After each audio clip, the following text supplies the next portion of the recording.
Hey everyone, hope you're doing great. Welcome back to my channel. In today's video, we'll dive into what if Deku became UA's strongest student early? Smash that subscribe button, and be sure to peek at the description below. Let's begin. The stench of rotting garbage, wet sand, and salt water had been the background noise of Izuku Midoriya's life for 10 months. Dagoba Municipal Beach Park had transformed from a graveyard of human excess into a pristine coastline, a monument to the sweat and blood of a quirkless boy chasing a dream that was too big for his body. But today, the air felt different. The sun was setting, casting long, burning shadows across the clean sand. All Might stood atop a small pile of tires, the last remnants to be hauled away, and looked down at his protege. The number 1 hero's skeletal form was hidden within his oversized yellow suit, but his blue eyes burned with a chaotic mixture of pride and anxiety. You finished early, All Might said, his voice a rough baritone. 3 months early, to be exact. The entrance exam isn't until spring, Izuku panted, his hands on his knees. He was shirtless, his body glistening with sweat. Muscles that hadn't existed a year ago were now defined, corded tight against his frame. He looked at his hands, calloused, scarred, and trembling. I didn't want to leave anything to chance, All Might. I wanted to be ready. All Might hopped down, landing with a soft thud. He plucked a single strand of golden hair from his head. And ready you are. You've built the vessel. Now, it is time to fill it. This was it. The moment Izuku had played in his head 1,000 times since that day the sludge villain attacked. He swallowed hard, the dryness in his throat making it difficult to speak. Eat this, All Might said, thrusting the hair forward. Izuku blinked. The gravity of the moment shattered instantly.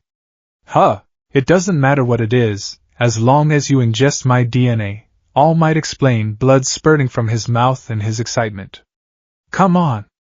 No time to be squeamish. You cleared the beach early, which gives us a precious gift, young Midoriya. Time. Izuku took the hair, grimaced, and swallowed it down with a gulp of water. He waited. He expected fire. He expected lightning.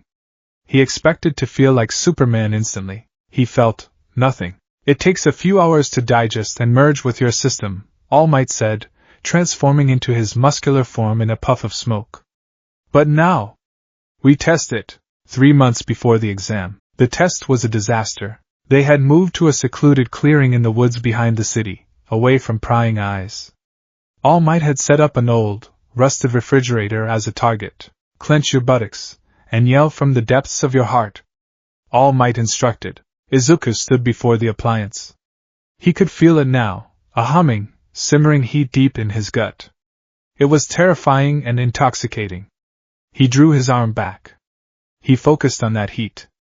He wanted to let it all out. He wanted to show All Might that he was worthy. Smash! He released the energy. The sound was like a cannon firing. The refrigerator didn't just dent, it crumpled, twisted, and launched 50 feet into the air, embedding itself into a tree trunk. The wind pressure stripped the leaves off the nearby bushes. I did it! Izuku shouted, turning to All Might. Then, the scream tore out of his throat. His right arm was a ruin. It hung at a sickening angle, purple and swollen, the bones shattered like glass. The pain was white-hot, blinding, instantly dropping him to his knees. Young Midoriya! All Might rushed over, panic etched into his signature smile. The hospital slashed the realization. Recovery Girl was not happy. You verify complete idiots, the small, elderly heroine scolded, smacking All Might on the shin with her cane. He has the power of a tank and the body of a teenager. If he uses that power again like that, I won't be able to heal him. He'll lose the arm. Izuku sat on the bed, his arm heavily bandaged and throbbing with a dull ache even after the healing quirk had accelerated the process. He felt heavy. The exhaustion was bone deep. I'm sorry, Izuku whispered, looking at his lap. I tried to use it all. I thought I had to. All Might sighed, sitting in the plastic chair beside the bed. He looked deflated. No, my boy. That is my fault. I explained the feeling, but I forgot that for me, it came naturally. I didn't have to learn to hold back. Izuku looked at his good hand, his left hand. He clenched it into a fist. If I use 100%, my body breaks. It was a simple equation. Input equals output. If the input is too high, the machine burns out. It felt. Izuku murmured, his eyes unfocused. It felt like I flipped a switch. Like I turned everything on at once. Like an egg in a microwave? All Might suggested. If you don't lower the wattage, it explodes. Izuku frowned. A microwave. He closed his eyes. He visualized the heat in his stomach. When he had punched the fridge, he had gathered all that heat and shoved it into his arm. A focused point of absolute destruction. But the pipe, his arm, couldn't handle the pressure. Don't focus it, Izuku thought. The microwave metaphor it's about cooking the egg. But I'm not the egg. I'm the microwave itself. No, Izuku said aloud. Not a microwave. All Might tilted his head. Come again? It's not about heating up one spot, Izuku muttered, slipping into his muttering habit. It's an engine. An electrical current. If I send 10,000 volts through a light bulb, it bursts. But if I run the current through the whole house, through every wire, evenly. He looked up at All Might. I don't need to use 100% to punch. And I shouldn't just turn it on when I punch. I need to leave it on. Everywhere. Leave it on? All Might looked confused. Constantly? If I spread the power, Izuku said, swinging his legs off the bed despite Recovery Girl's protest. If I let it flow through my legs, my torso, my arms, and my head, at a low voltage. Maybe 5%? He stood up. He closed his eyes. He reached for the hum. Usually, he would grab the hum and shove it. This time, he imagined the hum was water.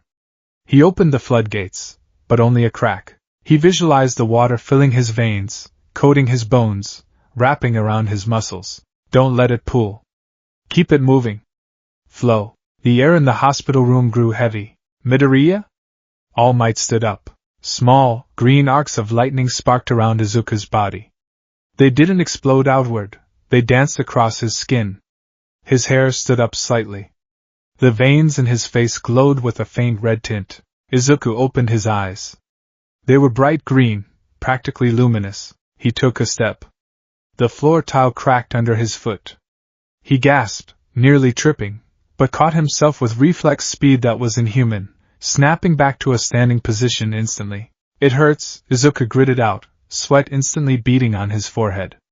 It feels like my skin is vibrating. Like I'm holding a heavy weight with my whole body. All Might's jaw hit the floor. You're doing it. Already? It took me weeks to articulate this concept to myself. I can't hold it for long, Izuku panted. The lightning flickered and died. He collapsed back onto the bed, gasping for air. But I think this is the way. Recovery Girl stopped writing on her clipboard. She looked at the boy, then at All Might. Tashinori. This one is scary. The 3-month grind. The next 90 days were hell. But they were a different kind of hell than cleaning the beach. This wasn't about building muscle anymore. It was about calibration. Every morning, Izuku would activate what he called full cowling. At first, he could only hold it for 10 seconds before the mental and physical strain caused him to cramp up. By week 2, he could hold it for a minute. By month 2, he could run a mile with it active. He learned that 5% was his safe zone. At 5%, he was faster than any Olympic athlete.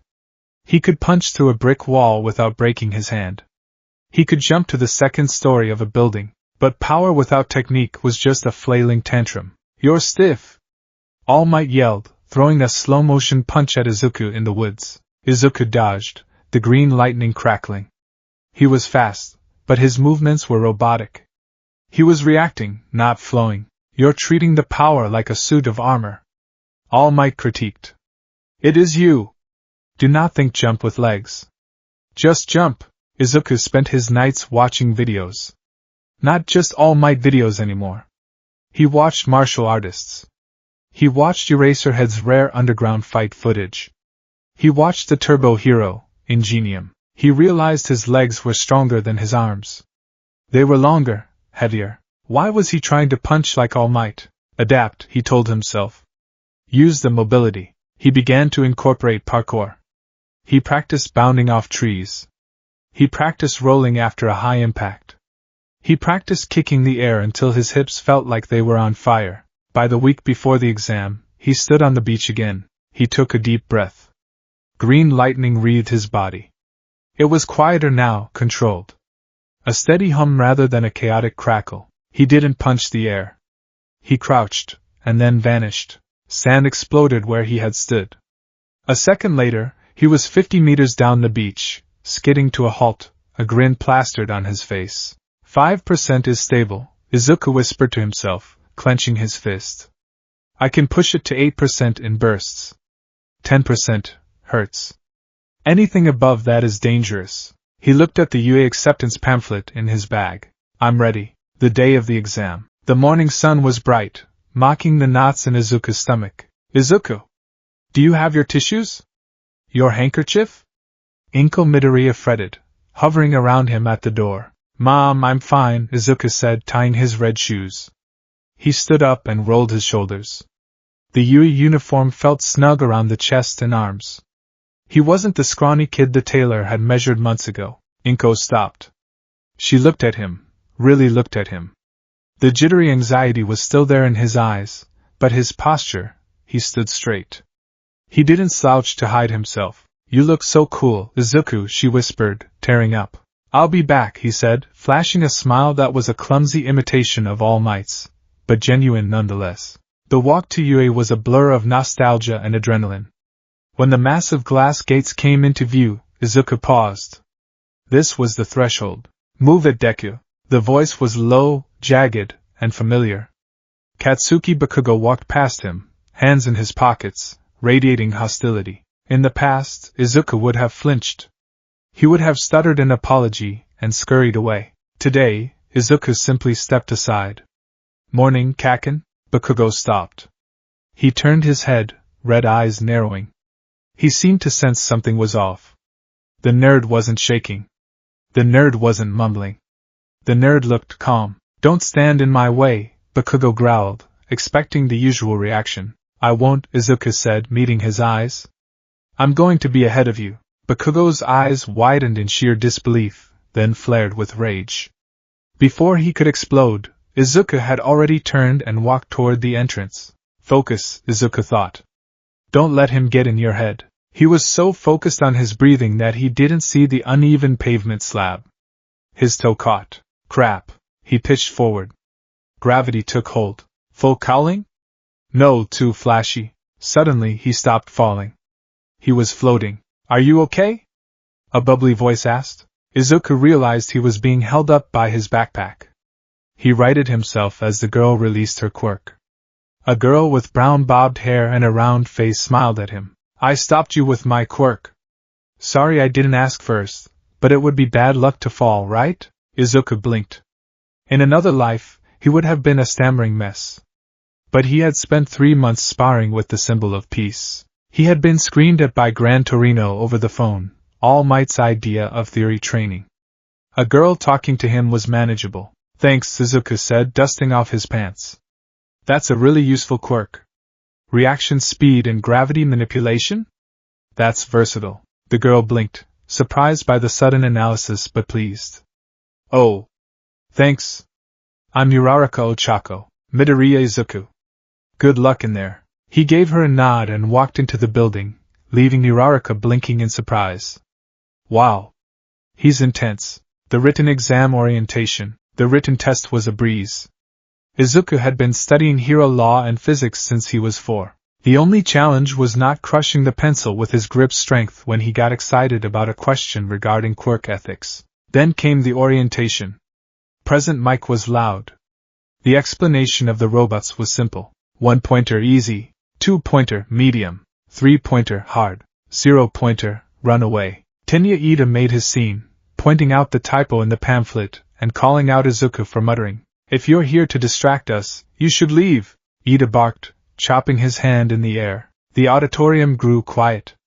Eyes bore into Izuku. Izuku stood up. I'm muttering because I'm analyzing the strategy, he said, his voice carrying clearly. And I'm not here to distract anyone. I'm here to pass. Are you? He sat back down. Ida froze, adjusted his glasses, and sat down slowly.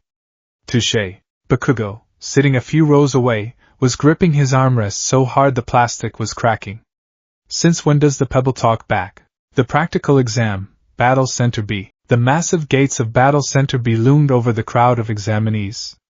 Izuku stretched his calves. He checked the soles of his iron-reinforced red sneakers, a gift from All Might to handle the traction needed for full cowling. He spotted Uraraka nearby, looking nervous.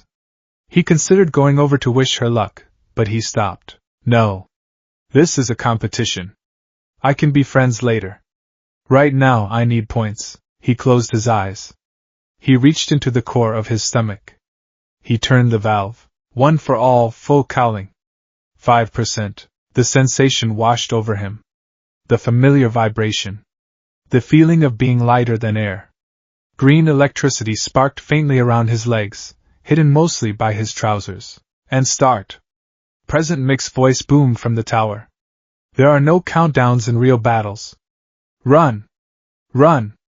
Die! The other students hesitated for a fraction of a second, processing the command. Izuku was already gone. He exploded off the starting line, the pavement cracking slightly under his launch.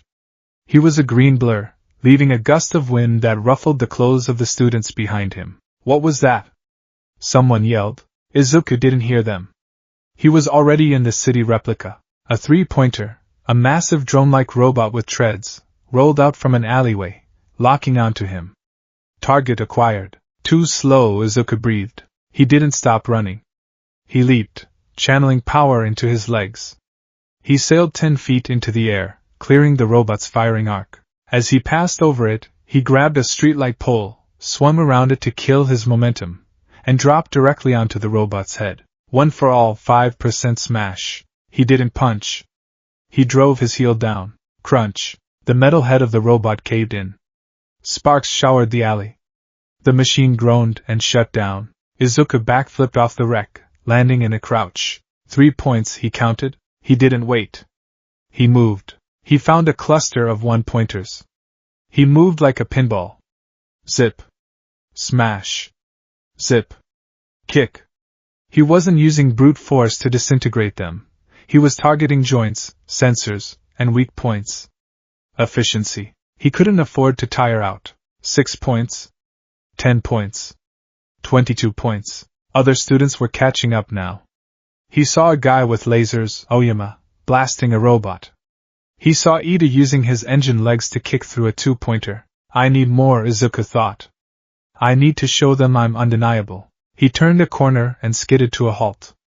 3 3-pointers were cornering a student, a boy with purple balls on his head who was shaking in fear. Help. Izuku didn't think. He engaged. He boosted the output. 8%. The pain spiked in his legs, a dull tearing sensation, but his speed doubled. He ricocheted off the wall, becoming a green streak. Detroit. He slammed his fist into the side of the first robot. Smash! The impact at 8% was devastating. The robot was knocked sideways, crashing into the second one. Both toppled over. Izuku spun on his heel and delivered a roundhouse kick to the third one's chassis, denting the power core. 45 points, Izuku panted, shaking his hand. It stung, but it wasn't broken. The boy with the grape hair stared at him, mouth agape. Dude, move to the entrance. Izuku commanded. It's safer. He vaulted over a car and kept hunting. The observation room. A bank of monitors illuminated the darkened room where the UA faculty sat. This year's batch is spirited, Midnight commented, licking her lips. But there's one standing out in Center B. The speed is remarkable, Ectoplasm noted. He has no wasted movements. Midoriya Izuku, Aizawa Shota said, reading a file. His eyes were tired but sharp. Registered quirk, superpower. A generic name. But the control he has. Look at his legs. He's not just using the power. He's mitigating the recoil with his movement. All Might sat in the back, shrinking into his seat to avoid drawing attention, but inwardly he was fist-pumping. That's it, my boy. Show them. You aren't just a vessel. You are the driver. He has 60 points, Nizu, the principal, chirped, sipping tea. A combat prodigy, it seems. But heroism is not just about beating up bad guys. Nisa's paw hovered over a large red button. Let's see how they handle true despair. Click. The 0-pointer. The ground lurched. Izuku stumbled, nearly losing his footing. It felt like an earthquake. Buildings down the main avenue began to collapse. Dust billowed into the air, choking the street. From the dust, a shadow emerged.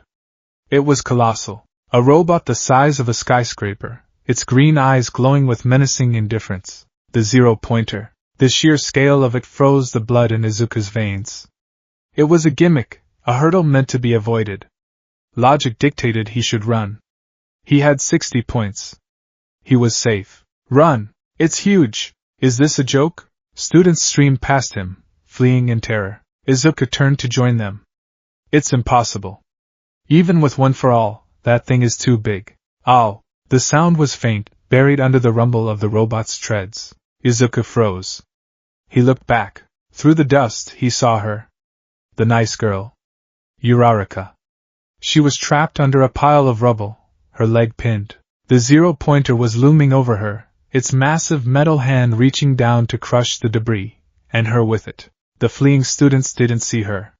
Or they were too scared to look. Izuku's body moved before his brain gave permission. One for all. He didn't feel the fear anymore. He felt the anger. How dare they put something this dangerous in a test? He sprinted toward the robot. Midoriya! Don't! Ida yelled from the safety of the alley. Izuku ignored him. He reached the rubble. He grabbed the slab of concrete pinning Uraraka. With a grunt and a flash of green lightning, he heaved it off her effortlessly. Can you stand? He yelled over the noise. My ankle. Uraraka grimaced, tears in her eyes. It's twisted. The shadow of the robot's hand fell over them. It was coming down. Izuku looked up. He couldn't carry her out in time. The hand was too wide. It would crush the whole street. I have to stop it. He looked at his legs. They were throbbing. 8% was his combat limit. 10% was his pain limit. To stop that thing. I need more. He crouched low. He clenched his teeth so hard he thought they would crack. One for all. 15%. The lightning turned violent. The concrete beneath his feet pulverized into dust. The air pressure around him dropped. Midoriya-kun? Uraraka whispered, eyes wide. I'll be right back. Boom. Izuku launched himself upward. It wasn't a jump, it was a missile launch. The force shattered the street, sending a shockwave that knocked the nearby dust clouds away. The air rushed past his ears. He soared past the robot's hand. He soared past its arm. He was eye level with the Titan. He looked at his right arm. He could feel the power tearing at his muscle fibers. His veins bulged, turning a dark, angry purple. It hurt. God, it hurt. But it wasn't the bone-shattering snap of the beach. It was the strain of a body pushed to its absolute breaking point. He pulled his arm back. He didn't visualize the egg.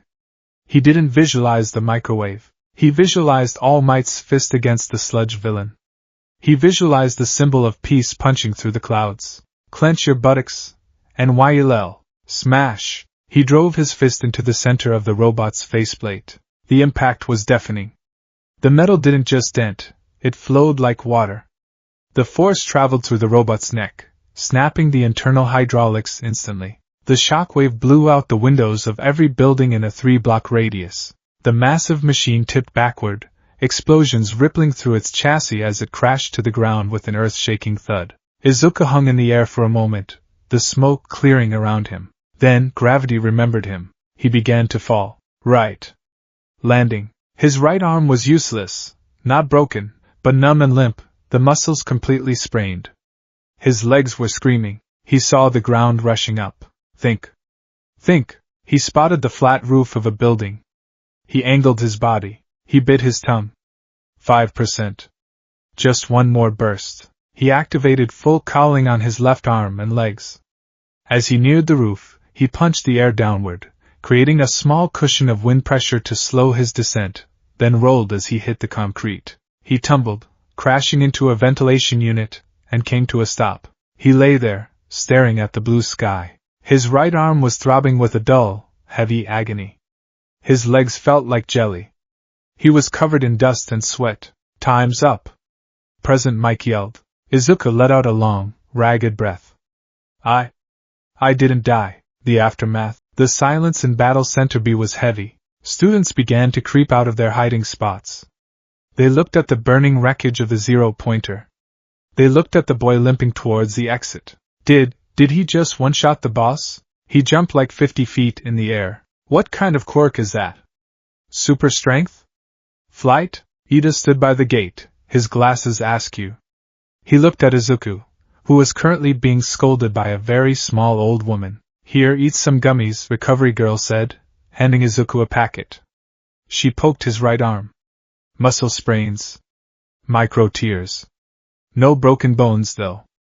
That's an improvement from the reports I got from Tashinori. It hurts, Izuku laughed nervously, wincing. It's supposed to hurt, you reckless child. You used way too much power. She kissed his arm. His stamina drained instantly, and he nearly collapsed, but the swelling went down. Uraraka hobbled over, supported by the boy with the glasses. Midoriya-kun! Izuku looked up, tired but smiling. Uraraka-san. You okay? You saved me, she said, her voice trembling. You took out that huge thing to save me. It was instinct, Izuku admitted, rubbing the back of his neck. Ida stepped forward. He looked stiff. I misjudged you, he stated loudly. I thought you were analyzing the exam to game the system. But you discovered the true nature of the test before anyone else. True nature? Izuku blinked. The rescue points. Ida gestured wildly. Sacrificing your score to save another. It is the pinnacle of heroism. Tenya Ida failed to see it, Izuku sweated. I didn't know about rescue points. I just didn't want her to die, but he didn't correct him. 1 week later, the letter arrived. Izuku sat at his desk. The hologram of All Might projected onto the wall. I am here. As a projection, All Might explained the grading. Villain points 60. A formidable score on its own. The video shifted. It showed Uraraka in the judge's room, pleading for them to give her points to Izuku. But young Midoriya, a hero's job is to risk their life for others. Rescue points 60. Izuku's eyes widened. Total score 120 points. All Might bellowed, posing dramatically. This is a new Yui record. You didn't just pass, Izuku Midoriya. You dominated. The hologram zoomed in on All Might's face. He wasn't smiling his stage smile. He was smiling his real, soft smile. Come, young Midoriya. This is your hero academia. Izuku wiped the tears from his eyes. He looked at his hand, the hand that had smashed a giant robot. The hand that had saved a life. He clenched it into a fist. Green lightning crackled faintly between his fingers. I'm here, he whispered. The hallway of UA High School was wide, pristine, and intimidatingly quiet. Sunlight streamed through the massive windows, illuminating the dust motes dancing in the air. For most students, this walk was the first step into a terrifying new world. For Izuku Midoriya, it was a victory lap. He walked with a rhythmic, measured pace. His red sneakers squeaked faintly against the polished linoleum. He wasn't hunched over, clutching his backpack straps like a lifeline. His back was straight, his shoulders broad under the gray blazer of the uniform. He checked the knot of his tie, a bit clumsy, but functional. Class 1A, he stopped in front of the door. It was gigantic, easily 10 feet tall. They really build everything here for giants, he thought, a small smile tugging at his lips. Or for people like All Might. A month ago, he would have been hyperventilating. He would have been running simulations in his head about how to introduce himself without biting his tongue. But after facing the zero-pointer, after feeling the bone-deep exhaustion of channeling One for All, the prospect of social interaction felt manageable. He pushed the door open. The noise hit him first. Don't put your feet on the desk. Ha! Who do you think you are, Four Eyes? I am Tenya Ida from Semi-Private Academy. Sama? So you're a damn elite? I'll have fun crushing you. Izuku stepped inside. The classroom was bright, tiered, and filled with eclectic personalities. But the center of gravity was undeniably the blond boy with his feet propped up on the desk, sneering at the tall, glasses-wearing boy scolding him. Katsuki Bakugo. Izuku felt a familiar twinge in his gut, the ghost of childhood fear. But he breathed in, visualized the green sparks, and the fear evaporated, replaced by a cool, humming alertness. Bakugo's eyes snapped toward the door. The sneer froze. For a second, the room seemed to temperature drop. Bakugo didn't scream. He didn't explode. He just stared. His red eyes narrowed into slits, scanning Izuku from head to toe. He was looking for the tremor. He was looking for the flinch. He didn't find it. "Morning, Kaken," Izuku said calmly. He walked past the explosive teen toward a desk near the back. Bakugo's chair screeched against the floor as he sat up properly, his hands gripping the edge of the desk until his knuckles turned white. The veins in his forehead bulged. "Deku, good morning." Ida marched over, his movements stiff and robotic. "I am Tenya Ida. I must apologize for my behavior at the entrance exam. You perceived the true nature of the test while I was blinded by the surface rules. I misjudged you." The class went quiet, listening. "I didn't figure anything out, really," Izuku said, scratching his cheek. "I just moved." "But thanks, Ida-kun. You're the one who smashed the zero-pointer, right?" A boy with red, spiked hair grinned from a few desks away. "That was manly as hell, dude. I saw the replay on the news feeds." "One hit. I'm Eijiro Kirishima," the redhead introduced himself. "That punch was crazy. Did you break your arm doing it?" "Rumors said you were carried out." "Just a sprain," Izuku lied smoothly. Well, it was a half-truth. Recovery Girl had fixed the worst of it, and the rest had healed over the last week of light training. "I overdid it a little. If you're here to make friends, you can pack up and leave." The voice came from the floor. The class froze. Lying in a yellow sleeping bag outside the doorway, looking like a discarded caterpillar, was a man with messy black hair and bloodshot eyes. He sucked on a pouch of jelly drink, staring at them with utter boredom. "It took you 8 seconds to quiet down," the man said, unzipping the bag and standing up. He looked disheveled, unwashed, and dangerous. "Time is a limited resource. You kids aren't rational enough." He stepped into the room. "I'm your homeroom teacher, Shota Aizawa." Eraserhead, Izuku thought instantly. Underground hero. Specializes in ambush tactics and quirk nullification. Logic-driven. Strict. "Put these on," Aizawa said, pulling a blue PE uniform out of his sleeping bag and tossing it onto the podium.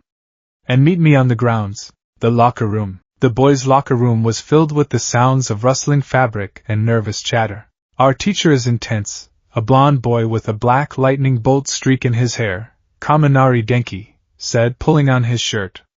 "Did you see his eyes? He looks like a serial killer." "He is a pro-hero," Ida stated, buttoning his collar. "Yui only hires the best. We must trust his judgment." Izuku took off his blazer and unbuttoned his white shirt. The chatter died down slightly near his row of lockers. Izuku's torso was a road map of his last 10 months. He wasn't bulky in the way All Might was, but he was dense. Every muscle group was defined, carved out by carrying trash, hauling refrigerators, and the immense caloric burn of One for All. Faint, jagged scars lined his arms, remnants of the beach cleanup and the sheer strain of his early quirk usage. "Whoa, Mineta," the small grape-headed boy whispered. "Midoriya, you're ripped." Kirishima looked over and nodded appreciatively. "That's a fighter's build." "You do martial arts?" "A little," Izuku said, pulling the blue tactical shirt over his head. "My mentor likes to throw me around." He could feel eyes burning into his back. He didn't need to turn around to know it was Bakugo. The blonde hadn't said a word since they entered the locker room. The silence was heavier than any explosion. Bakugo was processing the visual evidence that his pebble had become a mountain, and the cognitive dissonance was likely giving him a migraine. The pea grounds. The spring air was crisp. The class gathered on the dirt field, looking at Aizawa, who stood with a clipboard and a ball. "A quirk apprehension test?" The class echoed in unison. "What about the entrance ceremony? The guidance counselor meeting?" Uraraka asked, concerned. "If you're going to become a hero, you don't have time for such leisurely events," Aizawa deadpanned. "Yui is known for its freestyle educational traditions. That applies to the teachers as well." He held up a softball. "Bakugo, you finished first in the entrance exam. What was your best result for the softball throw in middle school? Bakugo stepped forward, hands in his pockets. 67 meters. Try it with your quirk, Aizawa instructed. Anything goes, as long as you stay in the circle. Bakugo stepped into the circle. He stretched his neck, cracking it. He glared at the ball, then at the sky, and finally, for a split second, he shot a look at Izuku. Watch this, Deku. Die. Bakugo threw the ball.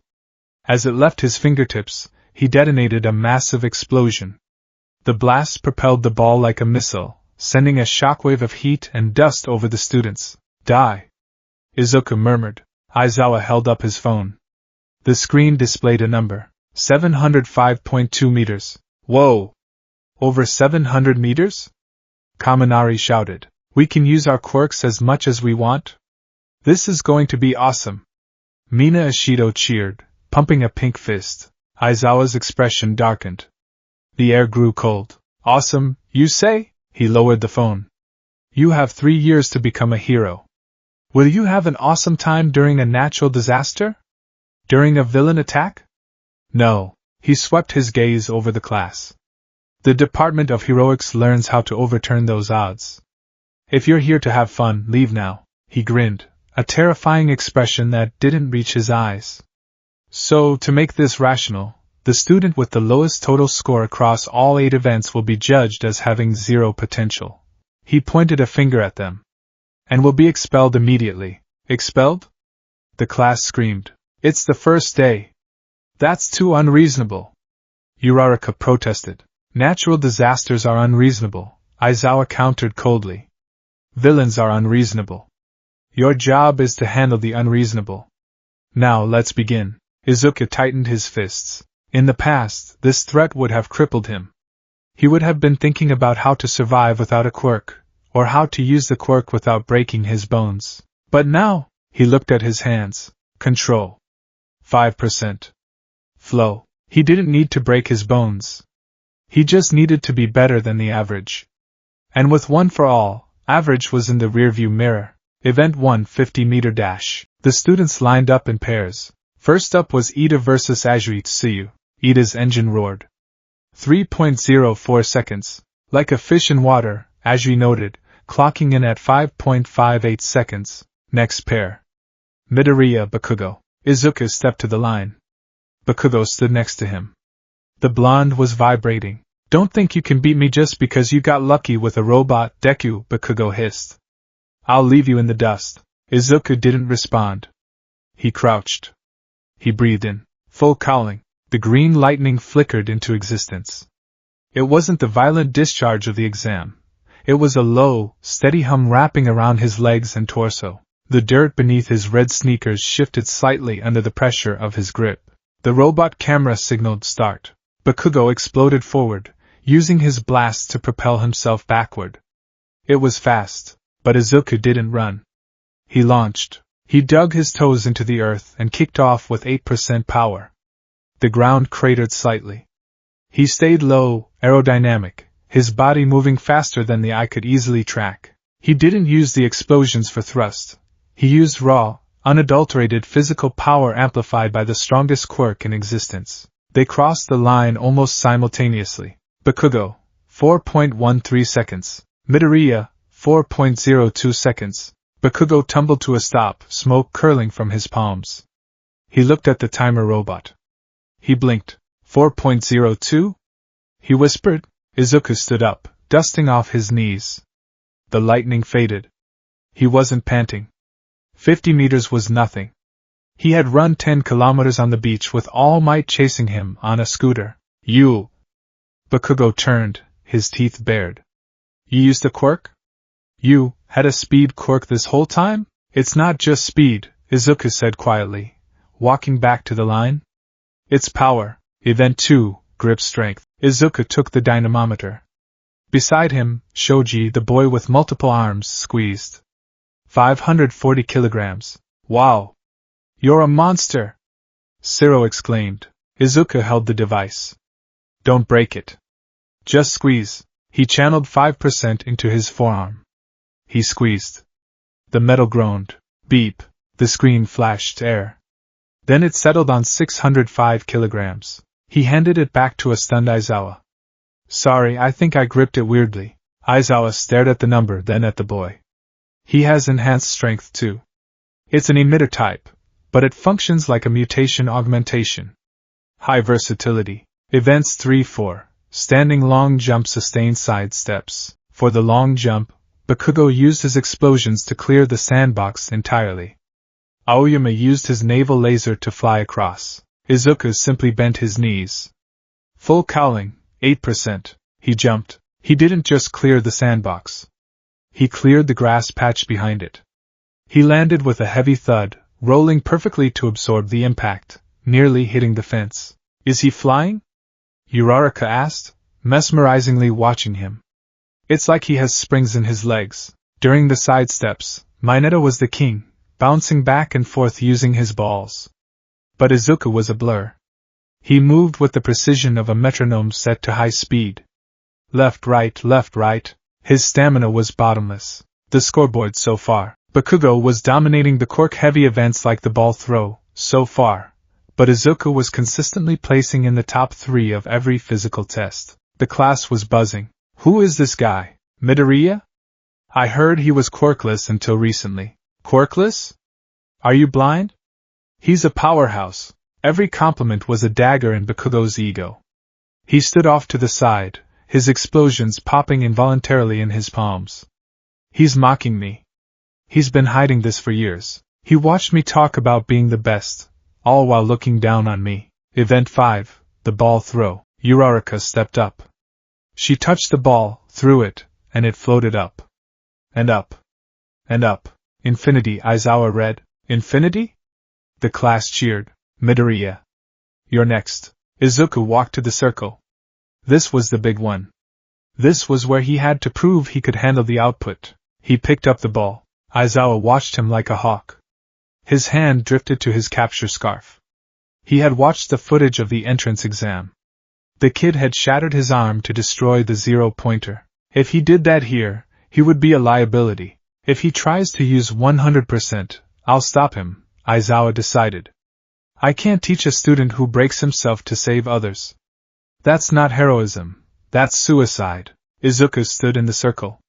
He took a deep breath. Focus. He didn't wind up for a baseball pitch.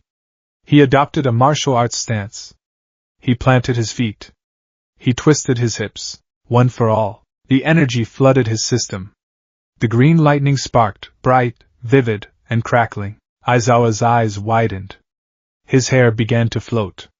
He activated his quirk, erasure. But then he stopped. Because Izuku wasn't gathering the power into a single point of failure. The lightning was evenly distributed. The boy's skin wasn't turning purple. His bones weren't creaking under the strain. He's controlling it, Aizawa realized, blinking his eyes to deactivate his quirk. He's throttling the output. Izuku felt the hum. He pushed it. 10%. Just for the throw. Tip of the fingers. Smash! He whipped his arm forward. The ball left his hand with a sonic boom that cracked the air. A tunnel of wind pressure carved through the dust on the field, blowing the PE uniforms of the students standing behind him. The ball vanished into the sky. Izuku shook his hand out. It stung, a sharp, stinging sensation like slapping a concrete wall, but his fingers moved. They weren't broken. He turned to Aizawa. Aizawa looked at his phone. He turned the screen to the class. 755.4 meters. He beat Bakugo. Someone whispered. And, his finger isn't broken, Aizawa noted, his voice losing some of its edge. You've learned to regulate the output? Yes, Sensei, Izuku said, bowing slightly. I'm still working on the upper limits, but I can handle this much. Aizawa stared at him. For a moment, the strict teacher mask slipped. This wasn't just raw power, this was discipline. This kid had the sheer destructive capacity of All Might but was approaching it with the caution of a strategist. Good, Aizawa said. Go back to line. The explosion. DKU. The scream shredded the atmosphere. Bakugo launched himself from the group. He didn't care about Aizawa. He didn't care about the expulsion threat. The dam had broken. You bastard! Tell me how. Explosions popped from his palms as he propelled himself toward Izuku. He was fast, blinded by rage but fast. He raised his right hand, aiming a blast directly at Izuku's face. "Stop cheating and tell me what you did." Izuku saw him coming. Time seemed to slow down. In middle school, Izuku would have frozen. He would have raised his arms to protect his face and taken the burn. But Gran Torino's voice echoed in his head. "Don't watch the quirk. Watch the hips. Watch the shoulders." Izuku didn't step back. He stepped in. He dropped his center of gravity. As Bakugo lunged, leading with a wide, telegraphed right hook intended to explode on contact, Izuku ducked under the arm. Full cowling, 5%. He grabbed Bakugo's outstretched arm with his left hand, gripping the fabric of the sleeve. He stepped his right leg across Bakugo's path, jamming his hip into the blonde's waist. Suinage shoulder throw. "What?" Bakugo gasped. Izuku pulled down and twisted. With the added strength of One for All, Bakugo felt weightless. He was flipped over Izuku's shoulder with terrifying velocity. Slam! Bakugo hit the dirt hard. The wind was knocked out of him instantly.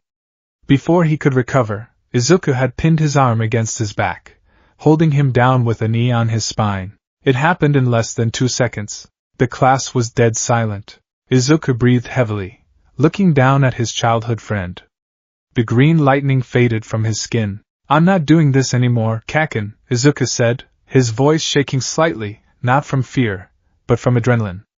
"I'm not your punching bag. I'm going to be a hero. You can either chase me, or you can stay on the ground." Bakugo stared into the dirt, his eyes wide, pupils trembling. He couldn't breathe. He couldn't move. He had been neutralized. Effortlessly. "That's enough." The cloth capture weapon wrapped around both of them, yanking them apart. Aizawa stood there, his hair floating, his eyes glowing red. "Bakugo. Attack a student again, and I won't just expel you. I'll revoke your license eligibility permanently." He looked at Izuku. "And you? Good reaction time. But don't provoke him." I didn't mean to provoke him," Izuku said, standing up and brushing the dirt off his knees. "I just defended myself." Aizawa deactivated his quirk, his hair falling flat. He sighed, reaching for his eye drops. "Whatever. The test is over." The results. The holographic scoreboard appeared in the air. 1. Midoriya Izuku. 2. Yaoyorozu Momo. 3. Todoroki Shoto. 4. Bakugo Katsuki. 20. Hagakure Toru, Invisible Girl. Izuku stared at the top of the list. Number 1. He looked over at Yaoyorozu. She looked surprised, clearly having expected to take the top spot due to her versatility, but she nodded at him respectfully. Todoroki, the boy with half-white, half-red hair, stared at Izuku with a cold, analytical gaze. He hadn't spoken a word all day, but his eyes were fixated on Izuku's hands. Bakugo stood at the back of the group. He was staring at the scoreboard. 4th. Behind Deku. Behind Icy Hot. Behind Ponytail. His hands were trembling, but he didn't scream. He looked like his entire reality had just shattered. "By the way," Aizawa said, turning off the hologram, "the expulsion was a lie." "Huh!" The class screamed, except for Momo, who nodded knowingly. "It was a logical ruse to draw out your upper limits," Aizawa said, his face blank. "I knew it," Momo said with a sigh of relief. It was the only rational conclusion. Aizawa turned to walk away. That wasn't entirely a lie, he thought. If Midoriya had broken his bones again, or if Mineta had shown zero drive, I would have sent them home. But this class, he looked back at the group. They were relieved, chatting, high-fiving. "They are monstrous." Corner of the school building. "Aizawa-kun, you liar." Aizawa turned the corner to see All Might peering around a wall in his skinny form. "All Might," Aizawa grunted. "So you were watching. You hate inefficient displays of power," All Might said, wiping sweat from his brow. "I thought you were going to expel young Midoriya the moment he stepped on the field." "I intended to," Aizawa admitted. "I saw his entrance exam. A kid who breaks his body to do a job is a liability." "But," Aizawa looked at the field, where Izuku was currently apologizing to Uraraka for startling her earlier. "He didn't break. He adjusted. He has a power that could level this building, and he used it to throw a ball and run a sprint without snapping a twig. Aizawa narrowed his eyes. He's suppressed the volatility. Now, he's just a weapon with a very high ceiling. A weapon? All Might winced. He's a student. He's a problem, Aizawa corrected. Did you see Bakugo? Those two have a history. It's toxic. If Midoriya is the ace, Bakugo is the volatile powder keg next to him. Keeping them in the same class is dangerous. And yet? All Might prompted. Aizawa smirked, a rare, creepy expression. And yet competition breeds strength. Midoriya is already the strongest student in 1A physically. If he learns to fight with his head as well as he fights with that quirk, he might even surpass you. All Might beamed. That is the plan. Don't get too happy, Aizawa warned, walking away. I'm still watching him. If he slips up, he's gone. End of the day. The sun was setting, casting orange light over the UA gate. Izuku walked out, feeling the soreness in his muscles. It was a good soreness. The kind that meant growth. Midoriya! He turned. Ida and Uraraka were running to catch up. Wait for us. We're walking to the station too. Uraraka cheered. That was amazing today, Midoriya-kun. Ida gestured wildly. First place. Even the teachers were impressed. Thanks, Ida-kun, Izuku smiled. But the real work starts now. Hey, Uraraka said, tilting her head. I was wondering, is Deku really an insult? Bakugo-kun calls you that to be mean, right? Izuku paused. He looked at the sky. He thought about the years of being quirkless. He thought about the bullying. Then he thought about the feeling of 5% full cowling coursing through his veins. He thought about All Might trusting him. It used to be, Izuku said softly. It meant I was useless. He looked at his fist. But I think I'm going to change the meaning. He looked at Uraraka and smiled. It sounds like Dikairu, right?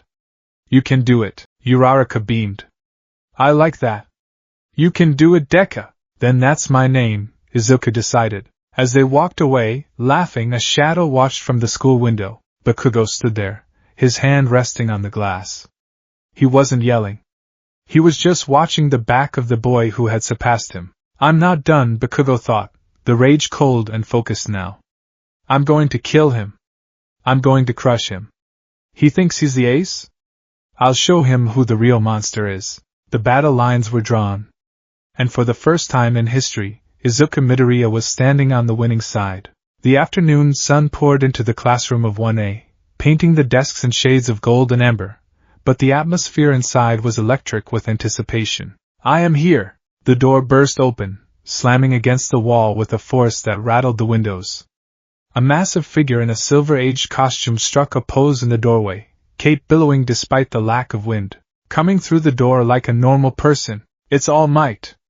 Kaminari gasped, leaning over his desk. So he really is teaching us, Tsuyu Ajiri croaked, her eyes wide. That's the silver-aged costume. It's so retro. All Might marched to the podium, his signature grin plastered on his face, though Izuku, seated in the middle row, could see the slight twitch of nervousness in the hero's brow. This was All Might's debut as a teacher, and he was holding a cheat sheet hidden behind his hand. Welcome to Foundational Hero Studies! All Might bellowed, his voice vibrating in everyone's chest. For this class, we'll be building your hero foundation through various trials, and we're jumping right in with this. He flashed a card with the word battle written in bold red letters. The trial of battle. Bakugo's eyes lit up. A feral grin spread across his face. Battle.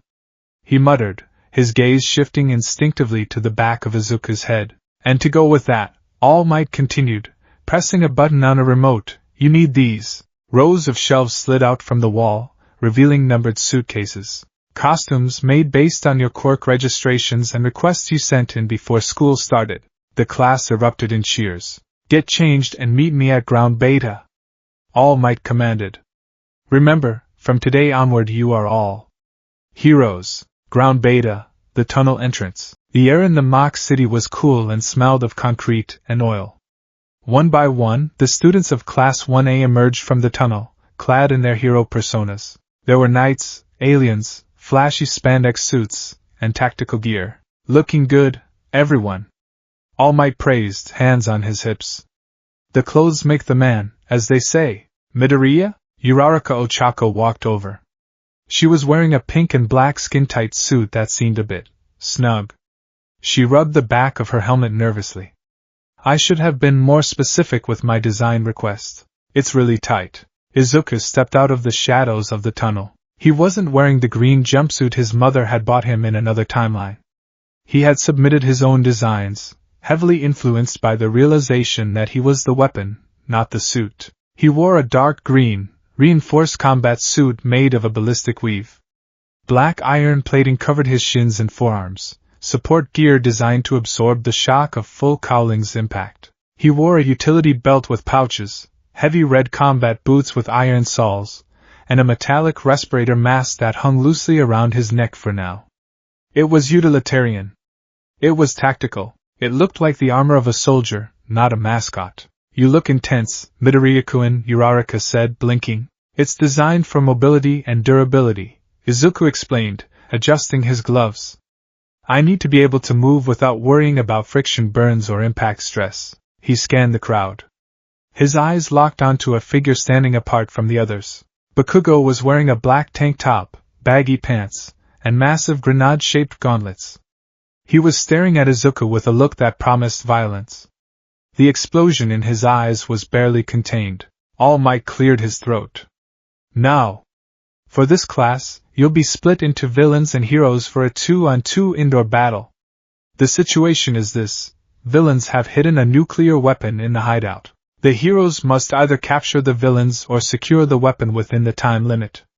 The villains win by capturing the heroes or protecting the weapon until time runs out. He held up a yellow box. Teams will be decided by lottery. Is that really the best way? Ida asked, raising his hand, in full armor. It's realistic. Izuku spoke up calmly. Heroes often have to team up with people from other agencies on the spot during emergencies. We need to be adaptable. Correct, young Midoriya. All Might gave a thumbs up. The drawing began. Team A, Izuku, Midoriya, Ochako, Uraraka, heroes. Team D, Katsuki, Bakugo, Tenya, Ida, villains. The silence that followed the announcement was heavy. Bakugo's shoulders started to shake. A low, guttural laugh escaped his throat. Destiny, huh? He turned to look at Izuku. I get to crush you right out of the gate. Izuku didn't flinch. He met Bakugo's gaze evenly. We'll see about that, Kaken. All Might felt the tension. He sweated nervously. This pairing, is it fate? Or a disaster waiting to happen? Aizawa told me to watch them. If this gets out of hand, I have to stop it. Everyone else, head to the monitoring room. All Might ordered. Team D, go set up. Team A, you have 5 minutes to plan your entry. The setup phase. Inside the building, on the 5th floor. The room was bare concrete. In the center sat a papier-mâché bomb. Tenya Ida tapped the shell of the weapon. To think we must play the villain. It is a difficult task for a man of my moral standing. But for the sake of education, I shall become the perfect criminal. He began pacing the room, clearing away small pebbles and debris. Bakugo-kun. We should barricade the door and create choke points. Midoriya-kun is fast, as we saw in the assessment test. We need to limit his mobility. Bakugo stood by the door, his back to Ida. He was vibrating. Bakugo-kun? I don't care about the weapon, Bakugo growled. His voice was low, laced with venom. I'm going to find him. And I'm going to hurt him. That is not the objective. Ida scolded, chopping his hand. We are a team. If you leave your post, you jeopardize the mission. Shut up, Four Eyes, Bakugo snapped, turning around. His teeth were bared in a snarl. He's been looking down on me. Hiding his quirk. Laughing at me. Today, I'm going to expose him for the fraud he is. He kicked the door open and stomped out into the hallway. Just guard the damn rock. Ida watched him go, sighing deeply. This is terrible teamwork. Outside the building, Izuku studied the blueprints All Might had provided. Okay, Uraraka-san, Izuku said, his voice steady. Here's the situation. We're fighting Kaken and Ida. Ida is serious and diligent. He'll likely stay with the weapon, fortifying the room. He'll expect a frontal assault. And Bakugo-kun? Uraraka asked nervously. He's coming for me, Izuku stated as fact. He won't care about the timer. He won't care about the bomb. He wants a duel. He folded the map. Kaken fights on instinct and aggression. He starts big to intimidate. But right now, his pride is hurt. He's going to be sloppy. Angry. So what do? We split up, Izuku said. I'll draw Kaken's fire. I'll keep him occupied in the lower levels. While he's focused on me, you use your quirk to float up the outside of the building to the 5th floor window. Eh? Climb the outside? I'll make a distraction big enough that Ida won't hear you, Izuku promised, tightening his gloves. When I give the signal, you enter. Ida will be distracted by the comms or the noise. You touch the bomb. You want to fight Bakugo alone? Uraraka looked worried. He's scary, Deku-kun. Izuku pulled his mask up over his nose and mouth. His green eyes narrowed, glowing faintly. He used to be, Izuku said softly. But he hasn't changed. And I have. Start. All Might's voice boomed over the loudspeakers. The infiltration. Izuku and Uraraka entered through a second-floor window. The hallway was dark, illuminated only by shafts of light cutting through the dust. One for all, full cowling. 5%. The green lightning hummed to life, wrapping around Izuku's body like a second skin. The weight of the power felt comfortable now, a familiar friend rather than a volatile intruder. Go, Izuku whispered. Uraraka nodded, tapped herself to become weightless, and drifted toward the window to begin her ascent. Izuku walked down the main hallway. He didn't sneak. He let his boots thud against the concrete. Come on, Kaken.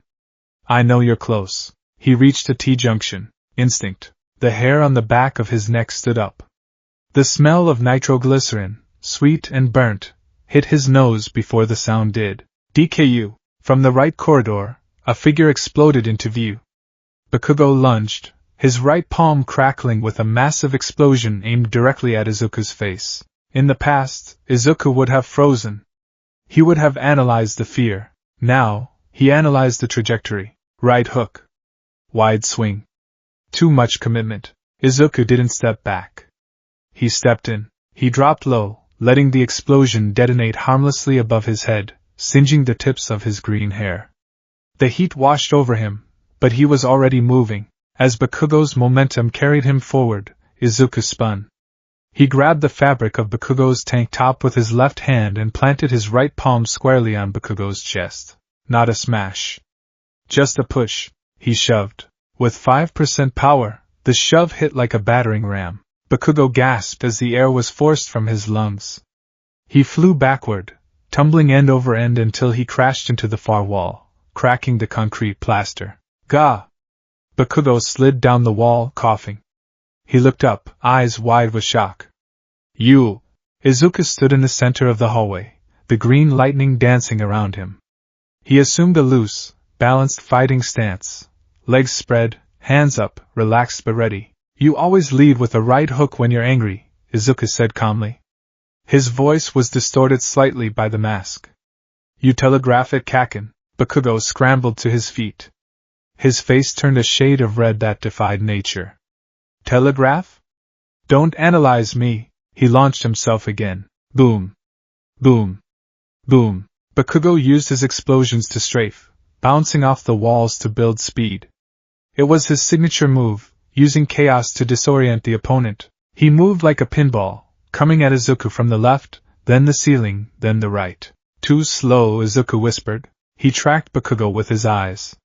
To a normal person, Bakugo was a blur.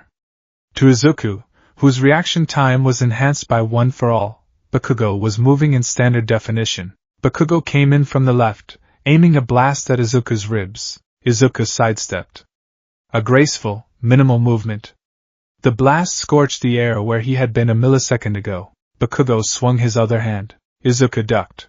Bakugo tried a kick. Izuku caught the leg, swept Bakugo's other foot, and released him. Bakugo hit the floor hard, face first. Damn it! Bakugo screamed, slapping the concrete and exploding upright. Stop dodging and fight me. I am fighting you, Izuku said. You're just not hitting me. The observation room. The class watched the monitors in stunned silence. This is... Kirishima trailed off. This is a beatdown. Bakugo is aggressive, Tokoemi noted, crossing his arms. But Midoriya's movements are precise. He is reading Bakugo like an open book. All Might stood at the console, gripping the microphone stand so hard the metal was bending. He's not just winning, All Might realized. He's dismantling him. Young Bakugo is fighting a ghost of the past. Young Midoriya is fighting the person in front of him. Look at Midoriya's eyes, Momo Yayoroza pointed out, pointing at a close-up screen. He's not angry. He's not scared. He's completely focused. He's treating this like a spar. He's so cool. Ashido squealed. But Bakugo looks like he's about to snap, Kaminari warned. The battle continues. Bakugo stood panting in the hallway. Sweat dripped from his chin. His ego was fracturing in real time. Why? Why can't I hit him? He's just a pebble. He's supposed to be weak. Every dodge, every parry, every time Izuku looked at him with those calm, pitying eyes, it felt like a knife twisting in Bakugo's gut. You! Bakugo's voice trembled. He raised his right arm. He reached for the pin on his gauntlet. Kaken, don't, Izuku warned, his stance lowering. In an indoor environment, that could compromise the structural integrity. Shut up! Bakugo screamed. If you don't dodge, you die. Young Bakugo, stop! All Might's voice crackled over the intercom. Are you trying to kill him? You'll be disqualified. Bakugo didn't listen. He couldn't hear anything over the roaring of his own blood. He pulled the pin. Click! A massive torrent of fire erupted from the gauntlet.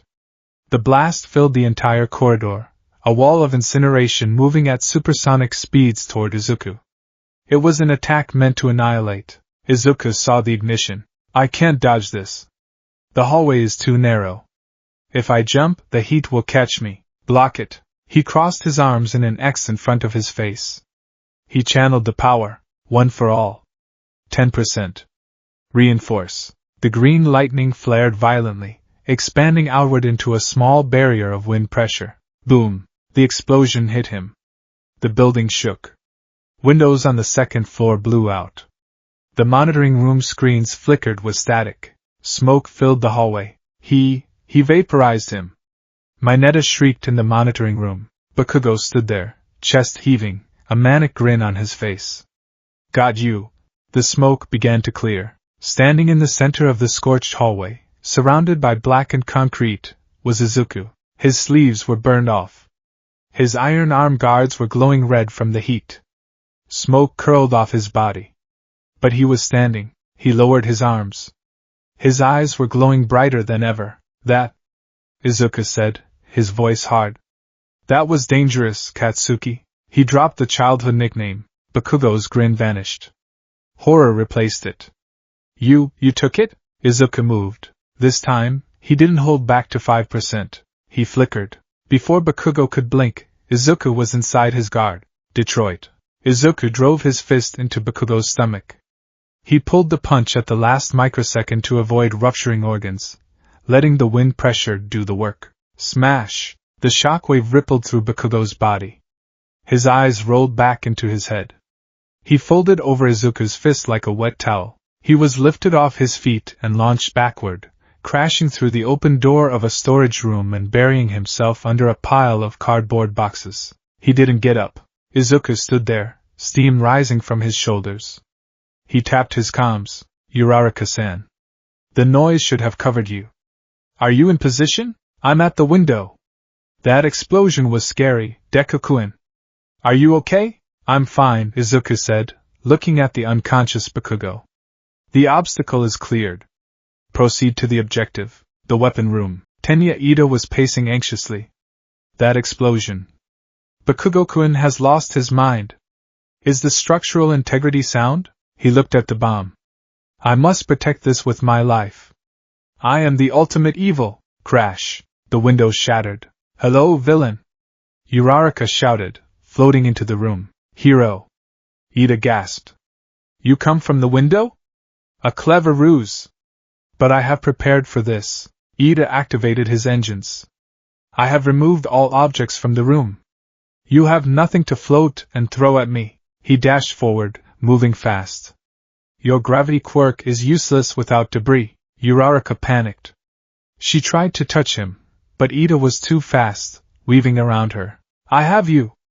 Ida reached out to capture her with the capture tape. Suddenly, the floor beneath them erupted. Smash! A green fist punched through the concrete floor directly between them. Debris, chunks of cement, rebar, and tile, exploded upward into the air. Ida skidded to a halt. What? Izuku pulled himself up through the hole he had just made from the floor below. He looked dusty but determined. Now Uraraka-san! Izuku yelled. Debris, right. Uraraka touched the floating chunks of concrete. Comet home run! She grabbed a pillar and swung it, sending a hail of rocks toward Ida. Eep! Ida raised his arms to protect his face. This is chaotic. While Ida was distracted by the floating rocks, Izuku vanished. Full calling speed mode. He appeared behind Ida. Sorry, Ida-kun. He swept Ida's legs out from under him and slapped a strip of capture tape around Ida's calf. Ida Tenya captured, Izuku announced. Uraraka floated over to the bomb and hugged it. Weapons secured. Hero team wins. All Might's voice bellowed. The aftermath. The walk back to the monitoring room was quiet. Bakugo had been retrieved by medical bots. He was awake, but catatonic, staring at the ceiling as he was wheeled away to Recovery Girl. Izuku walked in, his costume tattered but his stride steady. Uraraka was high-fiving him. That was amazing, Deku-kun. You punched through the floor. I remembered the blueprints, Izuku said, smiling sheepishly. I knew exactly where you were standing. All Might stood at the front of the room. He looked at Izuku with a mixture of immense pride and slight concern. The boy was growing too fast. Well done, everyone, All Might said. Now, who can tell me who the MVP of this battle was? Momo Yayorozu raised her hand instantly. It was Midoriya-san, she stated efficiently. Oh? Explain. All Might pointed. Momo stepped forward, her eyes sharp. Bakugo-san acted on emotion and abandoned the objective. He launched a lethal attack indoors, which disqualifies him as a rational hero. Ida-san prepared well, but he failed to adapt to the enemy's verticality, and allowed himself to be distracted. She turned to Izuku. Midoriya-san, however, formulated a strategy that utilized his teammate's quirk perfectly. He engaged a hostile threat to draw aggro, neutralized the threat with minimal damage to the surroundings, blocking the explosion rather than dodging and letting it hit the walls, and then supported his teammate for the capture. His performance was flawless. She paused. Actually, it was terrifyingly efficient. He wasted no movement. Izuku blushed. Thanks, Yayorozu-san. It was a complete victory, Todoroki Shoto murmured from the back of the room. There was a massive gap in ability. The words hung in the air. The gap. Izuku looked at the screen, which showed the replay of him tossing Bakugo. He didn't feel triumphant. He felt a heavy responsibility. He had crossed the line today. He was no longer chasing Bakugo. He was leaving him behind. Recovery Girl's office. The room smelled of antiseptic. Bakugo lay on the bed, his ribs taped up where the wind pressure had bruised them. The door opened. Izuku stepped in. Bakugo didn't look at him. He stared at the wall. Kaken, get out, Bakugo rasped. Izuku didn't leave. He walked to the foot of the bed. I'm not going to apologize for winning, Izuku said quietly. I worked for this power.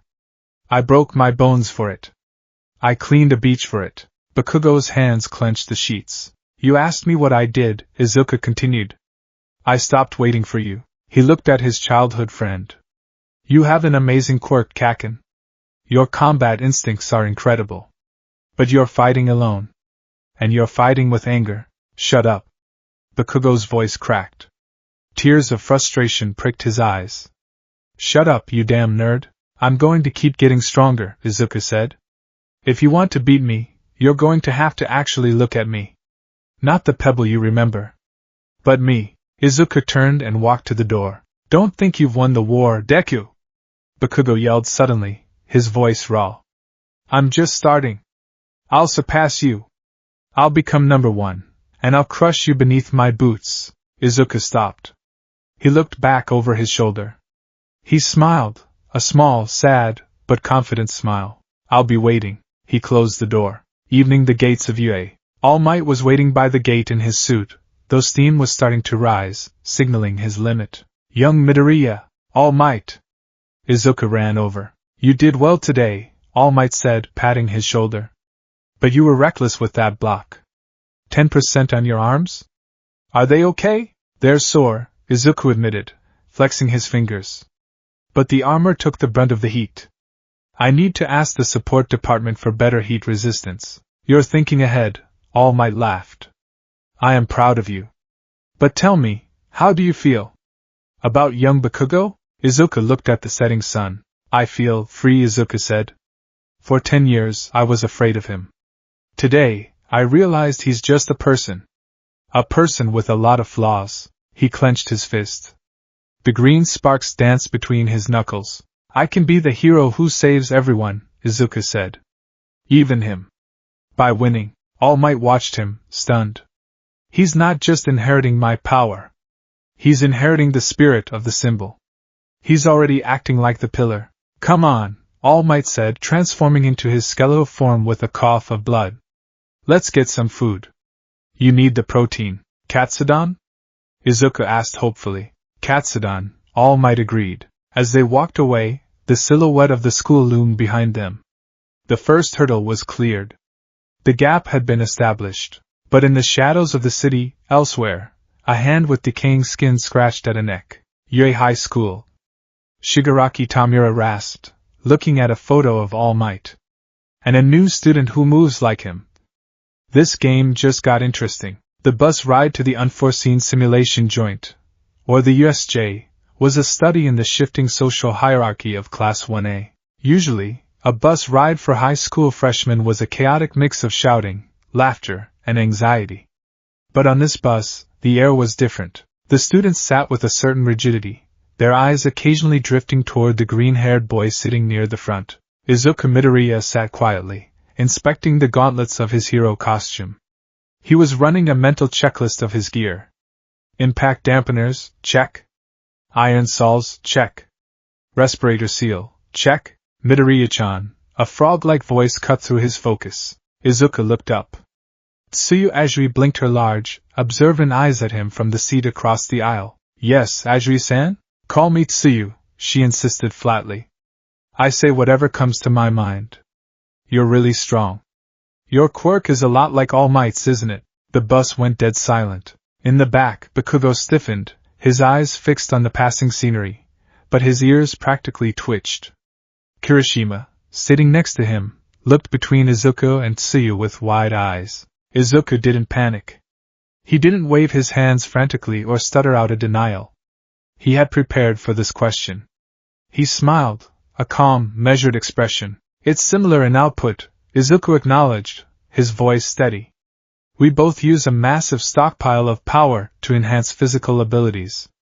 But All Might is in a league of his own. I'm just trying to catch up to his shadow. But you're already way stronger than any of us, Eijiro Kirishima piped up, leaning forward. I mean that move you pulled on Bakugo?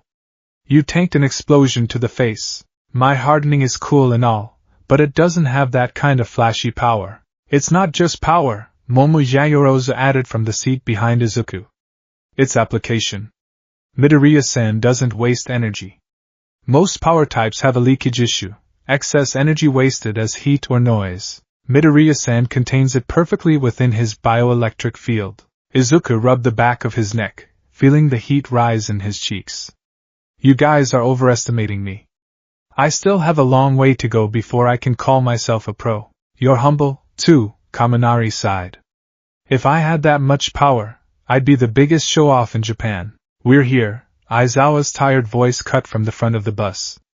Stop yapping. The unforeseen simulation joint. The building was a dome of gargantuan proportions. Inside it looked like a theme park designed by a disaster enthusiast. There were shipwrecks, landslides, burning cities, and windstorms. Standing at the top of the massive staircase was the space hero, 13. Welcome, everyone. 13's voice was gentle and muffled by the suit. Before we begin, I have 1 or 2, or 3, or 4 points to make. As 13 launched into a passionate speech about the lethality of quirks and the necessity of rescue operations, Izuku listened intently. He nodded along. Power without purpose is violence. Power with purpose is heroism. He looked down at his hands. Full cowling represents control. It represents the ability to save without breaking. Suddenly, the lights in the massive dome flickered. A chaotic buzz filled the air, like 1,000 wasp wings vibrating at once. Sensei! Izuku's head snapped toward the central plaza down below. The fountain, Aizawa turned. In the center of the plaza, space itself was tearing open. A swirling vortex of black and purple mist expanded, and from its depths, a hand reached out. Pale, sickly skin, then a face. Or rather, a face covered by a severed hand. Gather together and don't move. Aizawa shouted, his scarf floating upward instantly. 13. Protect the students. What is that? Kirishima asked, squinting. Is this like the entrance exam? Has the lesson started already? Don't move! Aizawa put on his yellow goggles. The air around him turned frigid. Those are villains. The word hung in the air, cold and terrifying. From the portal, dozens of figures poured out. Thugs, mutants, giants. And in the center, 3 figures stood out. The man with the hands, Shigaraki Tamura. The mist villain, Kurojiri. And a monster. A towering beast with jet-black skin, an exposed brain, and a beak full of razor-sharp teeth. Izuku felt a chill run down his spine. It wasn't fear of the unknown, it was recognition of a predator. That bird monster, it felt wrong. It didn't feel like a person. It felt like a wall. 13. Start the evacuation, Aizawa ordered. Kaminari, try to contact the school with your quirk. What about you, Sensei? Izuku stepped forward. You can't fight them all alone. Your quirk erases powers, but against that many, and especially against mutation types, you're at a disadvantage in a frontal assault. Aizawa looked back. For a second, he looked Izuku in the eye. You can't be a hero with just one trick, Aizawa said grimly. I'm leaving it to you, 13. He jumped. Aizawa descended the stairs, his capture weapon lashing out like a living serpent. He slammed into the first wave of villains, fighting with a brutal efficiency that mesmerized the class. We have to go! Ida yelled, grabbing Izuku's shoulder. Midoriya-kun! Aizawa-sensei is buying us time. Izuku tore his eyes away from the battle. Right. They ran for the exit. But the villains weren't stupid. I cannot allow that. The purple mist materialized in front of the massive doors. Kurojiri rose like a phantom, blocking their path. We are the League of Villains, the mist spoke, his yellow eyes narrowing. We have come to this home of heroes for one purpose, to extinguish the symbol of peace, All Might. All Might? Uraraka gasped. He isn't here, Kurojiri mused. Perhaps if I kill a few of you, he will come running. Bet on it. Bakugo and Kirishima launched themselves forward. Get out of the way! Bakugo screamed, blasting the mist. No, wait! Izuku yelled, reaching out. He's a warper! Physical attacks won't. Too late. The mist expanded, swallowing the explosion and then the class. Begone, Kurojiri whispered. Scatter and die. The world turned purple. Gravity vanished. The shipwreck zone. Izuku hit the water hard. The cold shock of the artificial lake snapped his senses into overdrive. He held his breath, opened his eyes underwater, and saw a villain, a shark mutant, charging at him with open jaws. Reaction. Izuku didn't panic. He twisted his body in the water. He didn't have the leverage for a punch, but he had propulsion. 1 for all, 5%. He kicked the water. The force propelled him upward like a torpedo. He breached the surface, gasping for air, and scanned his surroundings. He was in the shipwreck zone. A massive, sinking boat sat in the center of the lake. Midoriya! Ajiri-san! Izuku spotted Tsuyu swimming near him, carrying a hysterical Mineta. Get to the boat! Izuku commanded. He grabbed the railing of the ship and hauled himself up. Tsuyu landed beside him, dumping a weeping Mineta onto the deck. We're gonna die! Mineta wailed, clutching his head. Those are real villains! They're gonna torture us. Quiet, Mineta-kun, Izuku said. His voice wasn't loud, but it was hard. It cut through the panic like a knife. Mineta froze, looking up at Izuku. The green-haired boy wasn't looking at them. He was looking over the railing at the water. Dozens of villains surrounded the ship. They were treading water, waiting. They aren't attacking, Tsuyu observed, placing a finger on her chin. Why? They're wary, Izuku analyzed rapidly. They know we're Yui students, but they don't know our quirks. They're waiting for us to make a mistake or try to swim for shore. If we swim, they'll drag us down and drown us, Mineta shrieked. It's over. Izuku walked to the center of the deck. He closed his eyes for a second, centering himself. The hum of One for All filled his ears, drowning out Mineta's sobbing. We need to get to the plaza, Izuku said.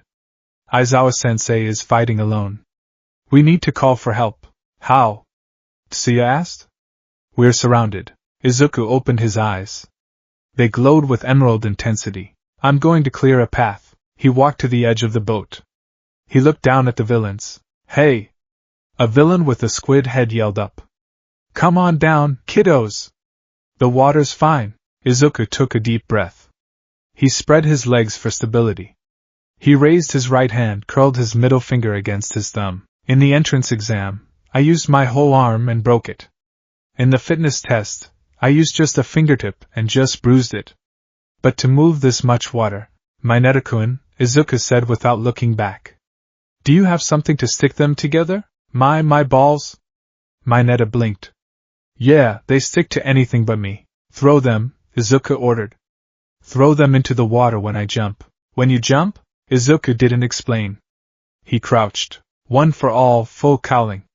10%. The lightning flared brighter than before. The deck plates beneath his feet groaned. He leaped. He didn't jump toward the shore. He jumped straight up, high into the air, hovering for a split second above the center of the villain swarm. What's he doing? A villain laughed. He's a sitting duck. Izuku looked down. He focused the power into his right hand. Not a smash. A flick. A flick powered by the strength of a freight train. Delaware smash. He snapped his fingers. The air pressure generated by the flick was catastrophic. It slammed into the surface of the lake like a meteor. Boom. The water didn't just splash. It was displaced. A massive depression formed in the center of the lake, forcing the water outward in a violent tidal wave. The villains were thrown into chaos, caught in the sudden, churning whirlpool created by the vacuum of the strike. Now, Mineta! Izuku yelled as he began to fall. Mineta, realizing the plan, screamed and began hurling his sticky spheres into the vortex. Take this! Grape rush! The villains, spinning helplessly in the center of the whirlpool, collided with each other. They collided with the balls. Within seconds they were a singular, groaning mass of stuck-together limbs and bodies. Izuku landed back on the deck of the ship with a heavy roll. He shook his hand. His middle finger was purple, swollen, and definitely fractured. Ow, he hissed, clutching the finger. Still need to work on the recoil. Tsuyu stared at the whirlpool, then at the mass of defeated villains, then at Izuku. Midoriya-chan, that was scary. Grab onto me, Izuku said, ignoring the pain. We're leaving. Leaving? Mineta asked. How? Izuku grabbed Tsuyu and Mineta by the waists. Hold on tight. And don't bite your tongues. Full cowling, 8%. He ran to the edge of the boat and jumped. With the water level lowered by the whirlpool, the jump to the shore was shorter. Izuku cleared the distance in a single bound, landing heavily on the concrete edge of the zone. He set them down and immediately turned toward the central plaza. Midoriya? Tsuya asked. Izuku's face was pale. Sensei, the central plaza. From their vantage point, they could see the battle. Aizawa was incredible. He was dancing through the villains, capturing them, knocking them out. But he was slowing down. His hair was falling more often, the cooldown of his quirk was getting shorter, and standing in the middle of the chaos, unmoving, was the bird monster. 23 seconds. The man with the hands, Shigaraki, counted. 24 seconds. Aizawa knocked out a villain and turned toward Shigaraki. He rushed him. Eraserhead, Shigaraki rasped. You're cool. But you're not the final boss. Aizawa's eyes widened. Behind him, the monster, the Nomu, appeared. It moved with speed that defied its bulk. It didn't care about martial arts. It swiped. Aizawa tried to dodge, but he was exhausted. The massive hand caught his shoulder. Crack! The sound echoed through the plaza. Sensei! Mineta screamed, covering his mouth. Aizawa was pinned. The Noma slammed his head into the concrete. Blood splattered. Then, the Noma grabbed Aizawa's arm. Snap! Arg! Aizawa's scream was guttural. I can't watch! Mineta turned away, trembling. Izuku watched. His pupils were dilated to pinpoints. He saw the Noma's strength. It wasn't an enhancement quirk. It was raw, physical power. Like All Might. Tsuyu, Izuku said. His voice was terrifyingly calm. Take Mineta. Go to the entrance. Get help. Midoriya-chan? Tsuyu grabbed his arm. You can't. That thing, it broke Sensei like a twig. If I don't go, Izuku said, pulling his arm free, Aizawa-sensei dies in the next 30 seconds. He adjusted his gloves. He ignored the throbbing in his broken finger. Go. He didn't wait for an answer. He exploded forward. The intervention. Shigaraki laughed, scratching his neck. Game over. Eraserhead, you can just be erased. The Nomu raised its massive fist to deliver a killing blow to Aizawa's skull. Die. Zoom. A green streak tore across the plaza. It wasn't wind. It was lightning. Izuku moved faster than he had ever moved before. He pushed it. 12%? 15%? It felt like his muscles were tearing, but he didn't care. He reached the Noma. He didn't punch it. He knew he couldn't overpower it. Instead, he channeled the momentum into a dropkick, aiming not at the Noma, but at the Noma's wrist holding Aizawa. Smash! The impact was precise. The Noma's grip faltered for a microsecond. Izuku grabbed Aizawa's collar with his good hand and kicked off the Noma's chest, using the recoil to launch himself backward. He skidded to a halt 10 meters away, Aizawa's battered body draped over his shoulder. The plaza went silent. Shigaraki stopped scratching his neck. He stared at the empty spot where Aizawa had been, then at the boy standing a distance away. A child? Shigaraki tilted his head. A student? How fast was that? Izuku gently laid Aizawa down. The teacher was barely conscious, his face a mask of blood. Midoriya. Aizawa rasped, blood bubbling from his lips. Run, you fool. Rest, Sensei, Izuku said. He stood up and turned to face the villains. He took a fighting stance. Green lightning crackled violently around him, arcing off his body and scorching the concrete. His eyes were burning with a cold, focused fury. I'm not running, Izuku said. Nomu, Shigaraki pointed a lazy finger at Izuku. Kill the brat. Retrieve Eraserhead. The Nomu screeched, a sound like grinding metal, and charged. The kite. The Nomu was fast. Faster than the eye could see. But Izuku didn't rely on his eyes. He relied on danger sense, or rather, the hyper-awareness that came with one for all speeding up his brain processing. The Nomu swung a fist that would have decapitated him. Izuku didn't block. He dropped to the floor, sliding under the punch. The wind pressure from the Nomu's fist tore the cowl of his costume. It's strong. Stronger than 100%. Izuku rolled, popping up behind the Nomu. He targeted the back of its knee. 5% shoot style. He kicked the joint. It felt like kicking a steel beam wrapped in rubber. The Nomu didn't even flinch. It spun around, a backhand swing coming for Izuku's head. Too fast. Izuku crossed his arms. 15% guard. Wham! Izuku was launched. He flew across the plaza, skipping across the water of the central fountain like a stone. He crashed into the opposite edge of the fountain, cracking the stone rim. Gah! Izuku coughed, spitting blood. His arms felt like they had been hit by a wrecking ball. His iron guards were dented. Midoriya! Tsuyu screamed from near the entrance. She hadn't left. The Nomu roared and charged again. Think, Izuku. Think. You can't hurt it. It has shock absorption. It has regeneration. It has speed, but it's mindless. It moves in straight lines. It follows orders. Izuku forced himself up. His legs shook. Come on! Izuku yelled, waving his hand. Is that all you got, you brainless chicken? Shigaraki twitched. Chicken? Nomu, rip his legs off. The Noma lunged. Izuku waited. He waited until he could smell the rot on the beast. Now, he jumped. Not up, but sideways, using the fountain's centerpiece as a pivot point. He swung around the pillar. The Nomu, unable to turn its momentum instantly, crashed through the stone fountain, destroying it. Water sprayed everywhere. Izuku landed on the Noma's back. If I can't hurt it, I can blind it. He grabbed the exposed brain. No, that was too gruesome. He grabbed the Noma's eyes. The Noma shrieked, thrashing wildly. It reached back, grabbing Izuku by the ankle. Oh no, Izuku gasped. The Noma slammed him into the ground. The world went white. The breath left Izuku's body. He felt a rib crack. The Nomu raised a fist to finish him. You're an annoying bug, Shigaraki sighed. Game over. Izuku stared at the fist. He couldn't move. His body was locked in shock. Is this it? Did I overestimate myself? All Might. I'm sorry. The fist came down. Boom! The doors of the ESJ exploded inward. Dust and debris filled the air. A voice, deeper than the earth and angrier than a storm, cut through the noise.